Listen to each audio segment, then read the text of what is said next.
A morning alarm rings, and the first negotiation is how little effort is needed to get through the day. The coffee brews, and the first sip brings a moment of relief. Emails start piling up, each one demanding attention and action.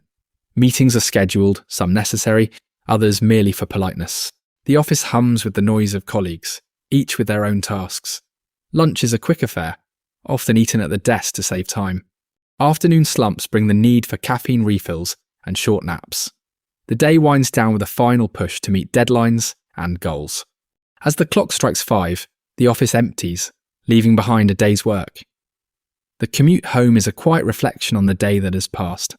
The accountability mirror is a daily ritual where you write down your goals and hard truths, facing them head on. It works by forcing specific statements into view, replacing denial with clear responsibilities. Honesty changes results because vague intentions cannot compete with repeated reminders of what needs improvement. When weaknesses are named plainly, planning becomes realistic, and effort is directed toward the biggest gaps. One person might claim discipline matters while skipping workouts, overeating, and blaming a busy schedule. Writing the real pattern on the mirror makes avoidance uncomfortable, so the next choice becomes clearer. This approach supports the larger aim of turning discomfort into training, not punishment. Self-respect grows when actions match stated goals, as consistency builds confidence one day at a time. Start with 3 goals and 3 uncomfortable truths, then read them out loud every morning for a week. Update the statements when progress happens, so the mirror keeps demanding honesty instead of stale motivation. The 40% rule indicates that quitting feelings can occur when only about 40% of your real capacity is utilized. An internal governor mechanism signals safety by prompting you to stop before effort becomes unfamiliar. This affects results because early quitting blocks the practice needed to build stamina, skill, and confidence. Pushing past that signal reveals extra capacity and teaches the brain that effort can continue without danger. During a long run or hard study session, the urge to stop might appear while the body remains functional. If you take the next step anyway, the mind learns that discomfort is information, not a command. This idea connects back to the core theme that capability grows through controlled stress applied repeatedly. It also shows why confidence comes from action, because evidence replaces feelings when you keep going. Choose one task where you usually stop early, then extend it by a small, measured amount today. Record what happened and repeat the extension weekly, so the internal governor loses influence through experience. A calloused mind is a mind hardened by repeated discomfort, much like hands toughen after consistent work. The process involves deliberately choosing hard tasks, which makes quitting impulses weaker through repetition. This is important because motivation is unstable, but tolerance for discomfort can be trained into a reliable baseline. As tolerance increases, difficult goals feel less dramatic, and follow-through becomes a habit rather than hope. Someone might avoid a workout, a difficult conversation, or a boring chore because discomfort feels unnecessary. Completing the same task anyway teaches the brain that discomfort is temporary and that action is still possible.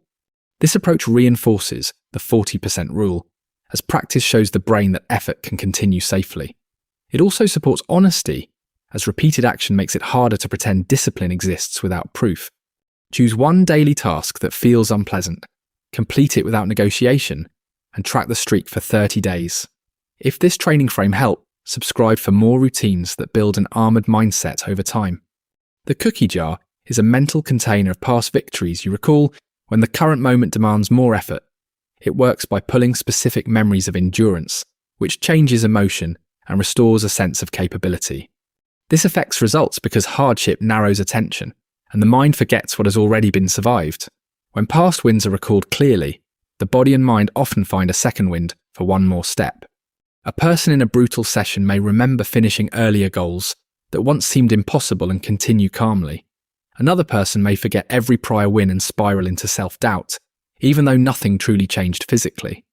This idea connects to the wider approach of building evidence, because memories are proof that effort is possible. It also protects honesty, because the cookie jar contains real events, not slogans or borrowed motivation. Write down 10 victories that required endurance, then review them before hard tasks so the recall is quick. Add new wins immediately after they happen, so the reserve stays current and specific over the years. Uncommon amongst uncommon means refusing average behaviour, even when everyone around you is already high performing. The mechanism is personal example, as standards only rise when leaders live them under stress and fatigue. This matters because talented groups can still accept shortcuts, and those shortcuts spread quickly through the culture.